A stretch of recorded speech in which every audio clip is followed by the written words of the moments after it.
welcome to the first episode of Knowing Me, Knowing SU. See what I did? Took ABBA, made it relevant. Right, so what this is about essentially is this is where I get to tell you what it is that I have been doing over the past however long so that you guys can stay in touch with the SU.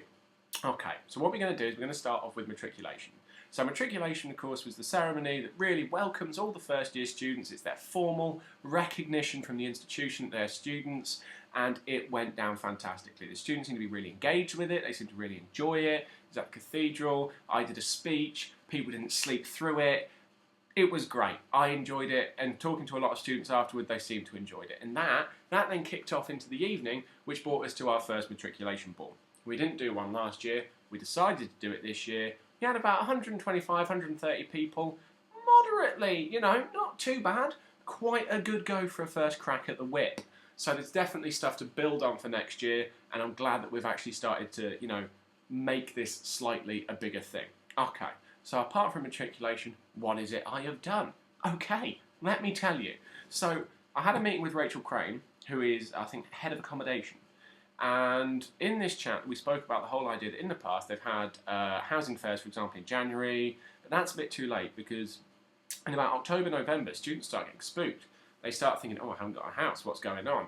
And people, I'm not sure how, but these fears kind of seem to just sort of snowball until they become a huge thing, and it's just awful. So what we're going to try and do is we're going to try and avoid all that this year. So we're moving the housing fair to December, and we're hoping that will alleviate the concerns. We're going to get the landlords to see the students as people. We're going to get the students to see the landlords as people and not the scary people that actually just have a go at them when the house isn't tidy, because that doesn't always happen. But, still keep the house tidy.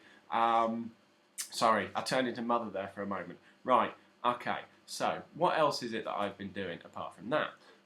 This is the time of the year when departments start doing their AMRs, which is their annual monitoring reports. This is where we get to see what it is they've been doing and how they think they're doing it. Okay, so I had a meeting, for example, with Rachel Crane from BG Futures.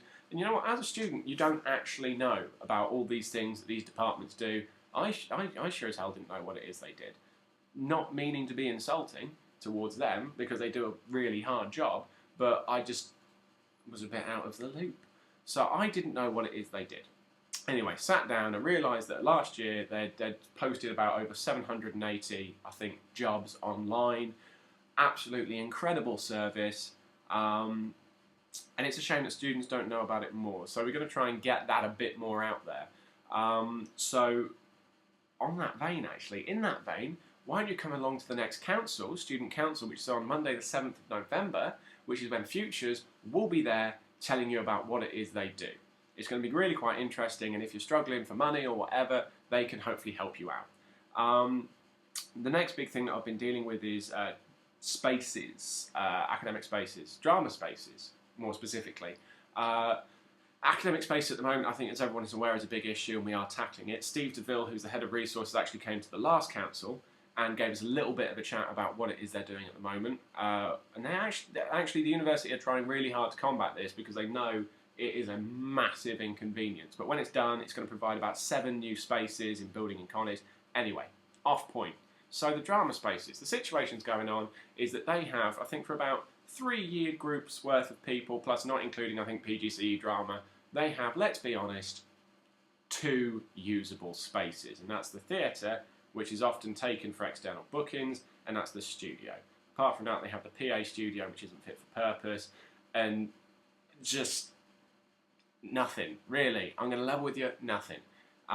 Which isn't great. So we are trying to work on it because the university has said that they do want to create more spaces for these students, which is absolutely fair. So we're going to try and work on that. But we had a focus group of students, and it was really interesting to actually get their views on what it is that's happened, because I know that there have been issues ranging back for quite a while, but it's been actually really good to see and to hear the students getting engaged, getting involved, and actually trying to make their voice heard. So what we're going to do now is we're going to take that to Andrew Jackson, who is the head of school, and I'm going to say, Andrew, what do we do now? Because hopefully he'll be able to take it higher as well, and we can work together to try and make sure that provision is better in the future. Okay. After this, after sort of the next thing that I'm talking about, apologies, is student council. So we had our first ever student council, not first ever, first student council of the year, I think 2 weeks ago, and then we had an intermediary council as a result of the first council, which was great fun. It really was. I sound sarcastic, it was. So what did we do at the first council? So we had guest speakers in Andy Wright from Alumni, we had a guest speaker in Steve DeVille. I just mentioned him. Steve DeVille from Resources, and Andy was talking about the Foundations Fund, which is you can apply to it. It can grant you some sort of money to help you do something. Of course, you can't just say, "Hey, I'm going on holiday to Fiji. Can you give me £2,000?" Because that's not going to work.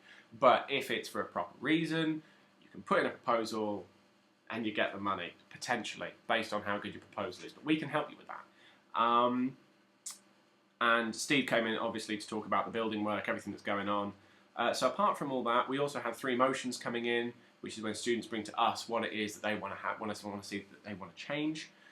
So we had a student bring up a issue about lobbying BG Retail to change one of the corners in the refectory to Pickering Corner in memoriam of a late student who received his posthumous degree in the summer.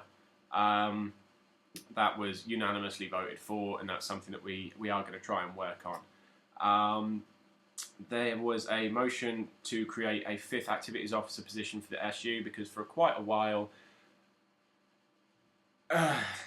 the activities department has struggled. I don't mean this year, I mean in general. In previous years, activities has been an area that has struggled with just 4 people. So I try to open it up, get more people involved, and we are also looking to start an activities committee, or not committee, but essentially it's where we get together and we have you come in and talk to us. More of an activities focus group, but we want to hear what you want, because numerous times you get people saying, "Oh, the SU, they don't do this, they don't do that." But no one ever tells us. No one says, "SU, you don't do that," because if they did, we'd do it. So please, if you have an issue, just come to us. And the final proposal motion was for the national demo in London. Now, the national demo is there to protest, essentially, increased tuition fees and cuts, notably maintenance, disability grants, all that kind of stuff that have been cut to help people that have struggled get to uni. And also it's to protest something called the TEF, which is the Teaching Excellence Framework. I could go into it much deeper than I am at the moment, but if you want to know more, please come to me and I'll tell you about it. It's got its plus sides, it's got its negative sides. I'm not just going to give you a one-sided argument. There are 2 sides to this. But that was voted on that we should take that to an intermediary council, which is why we had the intermediary council on Monday. And now a vote is going out to course reps regarding a proxy vote. So they get to vote via email as to whether it is they think we should go or whether they think we shouldn't. There is a financial cost to going for the SU. It's £900, which would constrict us financially a little bit. But if the students want it, we will make it happen. So that's pretty much what it is that I've been up to recently. As I said, I apologise for these not being more frequent. That is a matter of fact of me being, ill. But now that I'm not ill, I'm looking back to try and get started again. So hopefully these things are going to be more regular. So absolutely fantastic. You guys have a fantastic day. I hope you enjoy this. Please share. Please whack it around as much as you can. I really want you guys and gals to get back to me with your thoughts, what it is you want to change, what it is you're struggling with. So just get back to me. Send me a tweet at BGSU President. Message me on Facebook. Send me an email at kieran.parish@bishopg.ac.uk. Tell me what's going on and we can make a change for you. Okie dokie. I hope you have a lovely day. Ciao ciao for now.